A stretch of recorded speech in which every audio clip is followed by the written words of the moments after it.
Oh God, what are we doing now? I guess we'll find out in about 9.5 hours. Alright guys, so it's midnight. I have been driving for so incredibly long. I didn't do any updates because there was a major storm coming whenever I picked up the car. The car is in fact loaded, and I've technically been driving since about 5 a.m. So yeah, we're really putting in about 14 hours of driving today. It has been raining for the last 5 hours. And this is the first time in that 5 hours that I've had somewhat of a break, but it is still sprinkling. And when I tell you rain, like, I mean, like, it was like monsoon. It was like the storm was just keeping pace with my speed, and it was just insane. So I went from southeast Iowa all the way up to basically kissing the border of Canada in North Dakota. So yeah, it's been a hell of a drive, and Minneapolis is definitely probably my least favorite part about this entire thing. Nobody there has any patience or respect.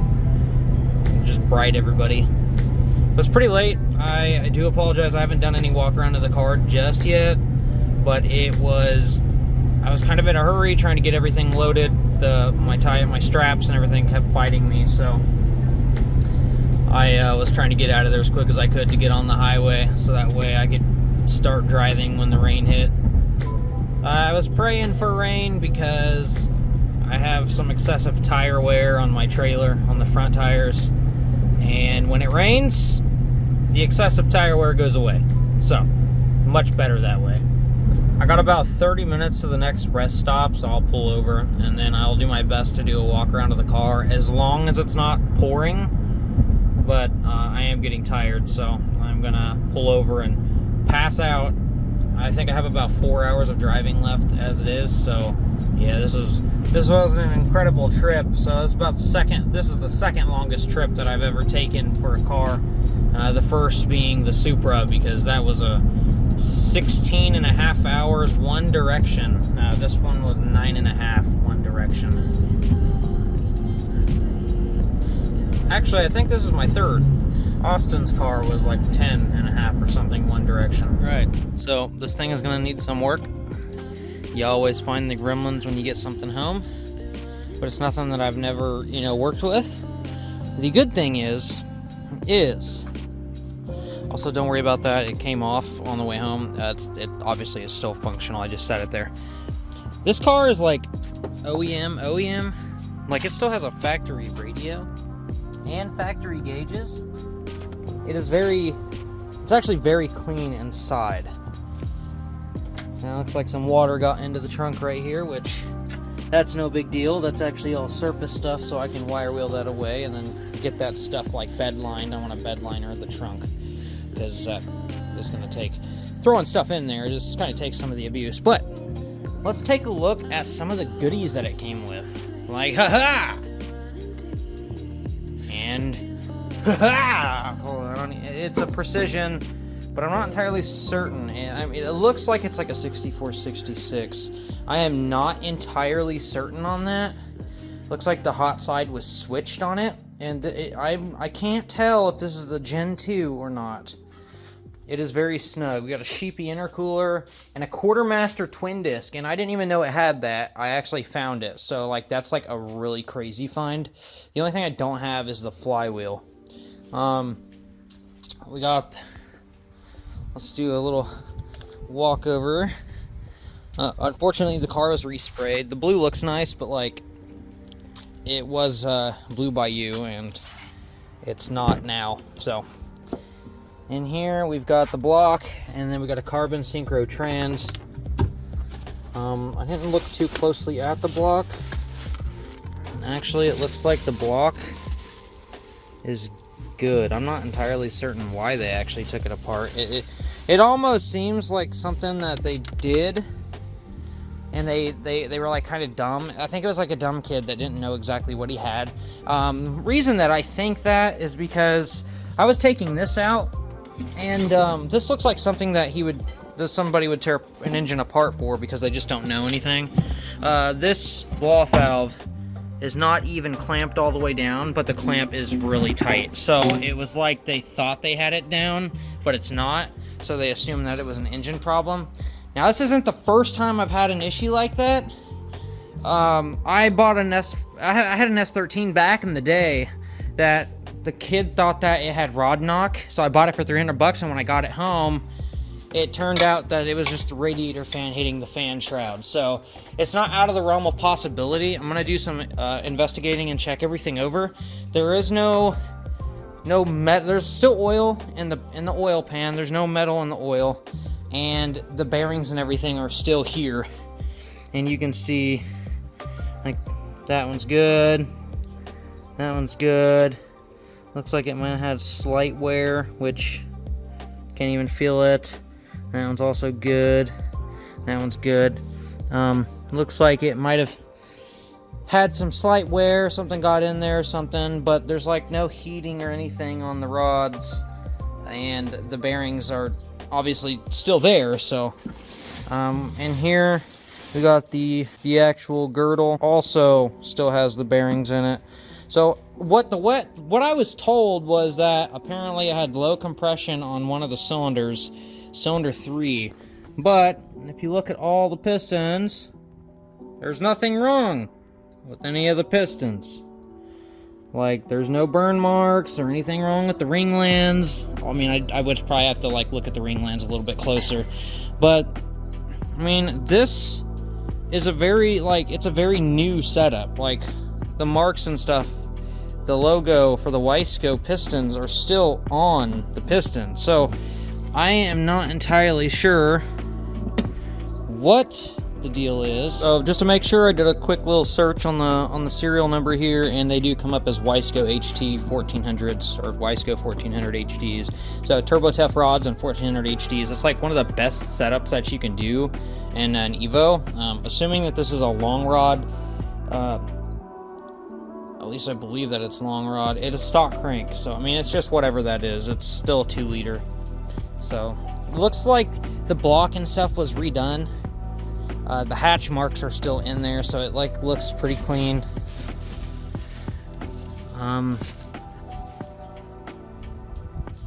Probably gonna get a hone. I'm gonna hone this up. Now there's some lines in the cylinder walls there. The cylinder head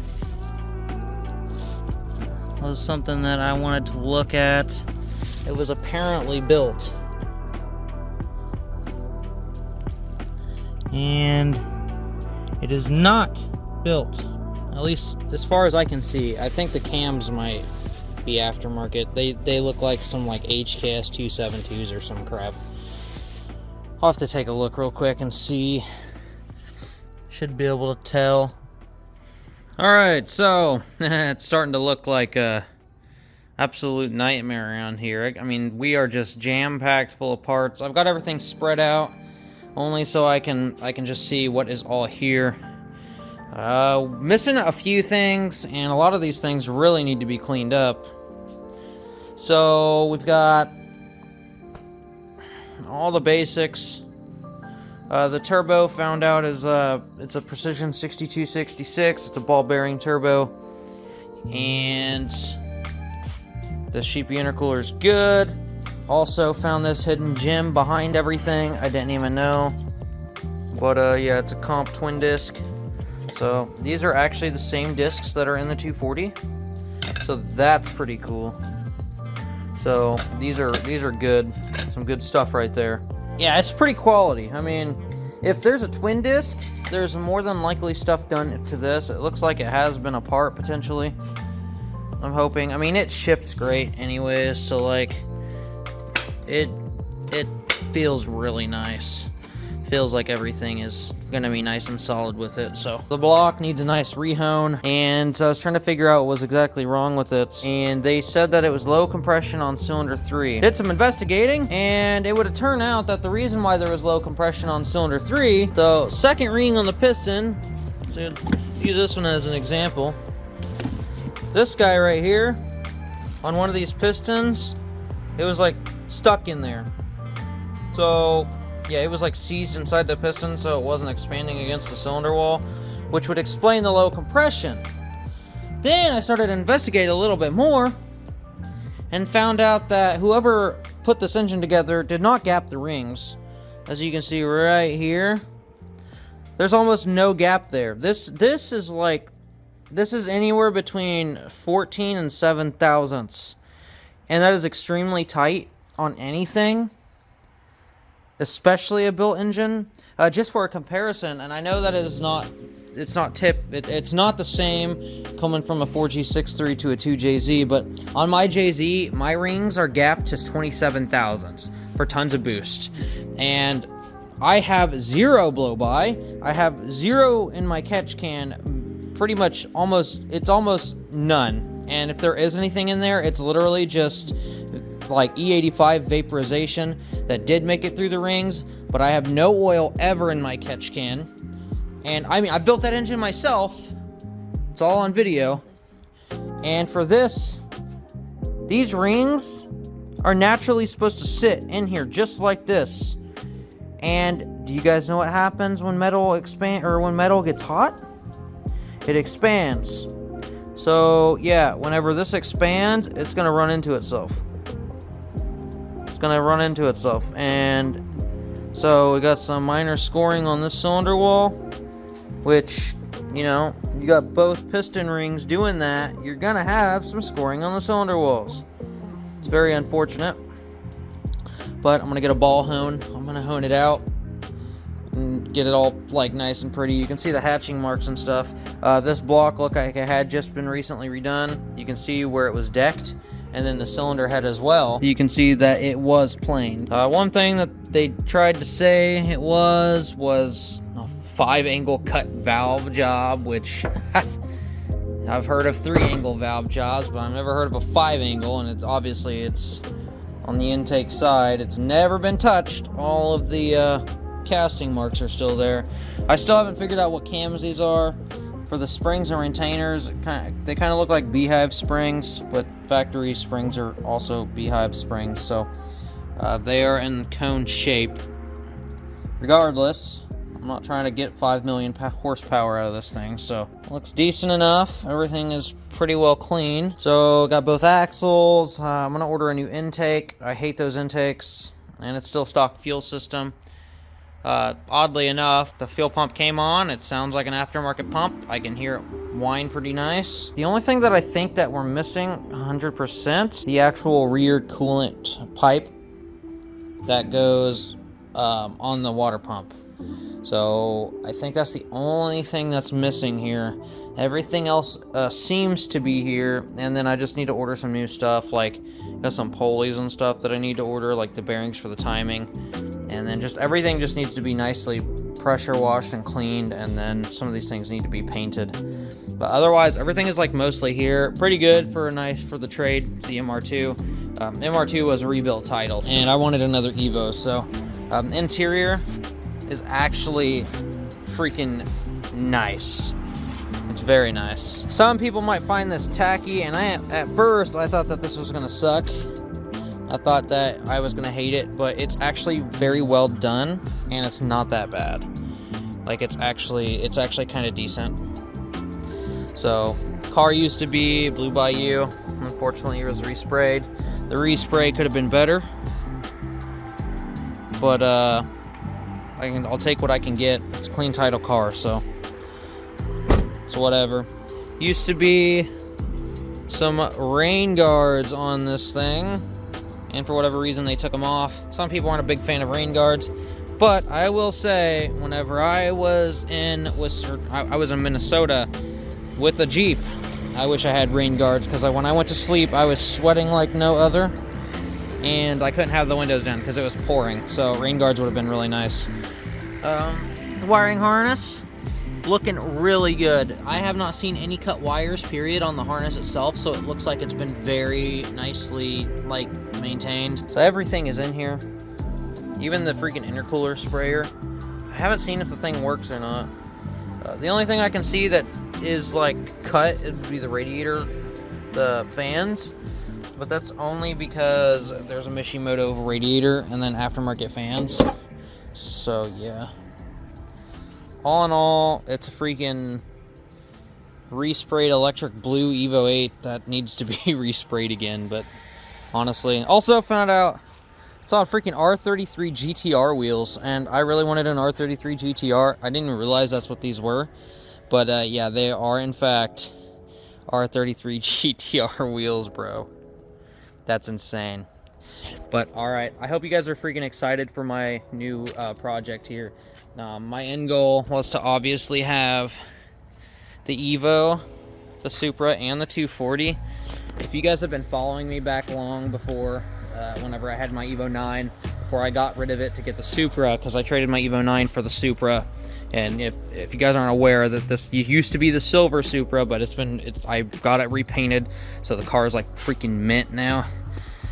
I really wondered if I was going to regret this or not. And now that I'm seeing, like, I'm where I am now, I don't regret it at all. I had both of these cars. I'm very satisfied. I'm very happy. And then I'm able to get this to add to the collection also. I mean, I had to go from the MR2 to get it, but like I say, a lot of patience and stuff in the things that I do. And you guys could do the same thing. I have multiple videos talking about how I trade up and get to the cars that I have. I mean, I had an MR2, and you gotta make a sacrifice. And my sacrifice I made was trading a K20 MR2 with the dog box trans, a rebuilt title, obviously, and got myself a Project Evo. Some people want out of their projects, and if you have the motivation, you can get yourself a project, and it will be good to go almost immediately. So, happened with the Supra. The 240 I basically traded down for, but it was, nowadays it wouldn't have been, but I traded a Mazda Speed 3 for this car long time ago, back before the prices of these cars were like slammed. And then this car was a project. Holy, I mean, I drove 1,011 miles one direction to get this as a shell, and the engine and stuff sat on the trailer. And I traded a fully built Evo 9 MR SE that was like 600 all-wheel horsepower for it. So, made a sacrifice, got something really good. Made a sacrifice for the MR2, got something that will become really good. And yes, you guys are not missing this. This actually was a little worse. It looks a little wavy because not all the dents have been pulled out. There was one great big dent. Apparently a ratchet strap freaking smacked it, which sucks. And we were trying to we popped most of it out on the inside, but it looks like I'm going to try to get a hold of a PDR guy and see if they can knock some of it out, and then we'll take the paint off and then try to get the least amount of filler in there as possible so we can get it all nice and perfect again. Looks like this car has just not been loved, but it's with me now, so I think I'll be able to bring it back to what it should be. It's it's a great looking car, and I know it's going to be a nice functional car. I'll be satisfied with it. It was a Southern car, so it hasn't been up here for very long, a couple years maybe, and it's been sitting for the most part. So yeah, guys, hope you guys freaking enjoy, and I hope you guys are happy to see the new project here. I know a lot of you guys wanted me to get another Evo. The MR2, I'm sorry, that thing was like, it was awesome, but it was just too small for me, and I didn't say much about it just because it was just like, I know that's like the gimmick of the MR2, is that it's freaking basically a go-kart, and there's just no aftermarket support for it, unfortunately. It's like, I ask a question, no response, even though I'm in groups that have over 30,000 people in them each. And then there's no pinouts, there's no wiring diagrams, and it's just, everything is very vague. It's just one of those cars that's just actually kind of rare, that's not normal on the road. So with the Evo, I know quite a bit about these, and then there's so much aftermarket support already. So I mean, it's just basically a new version Eclipse. Everything is fairly simple, and Mitsubishi didn't make things freaking frustrating. So there it is, guys. Got another Evo, And finally, it's not red or black. So, hope you guys freaking enjoy this video. Smash that like button, and I'll catch you guys in the next one. Later.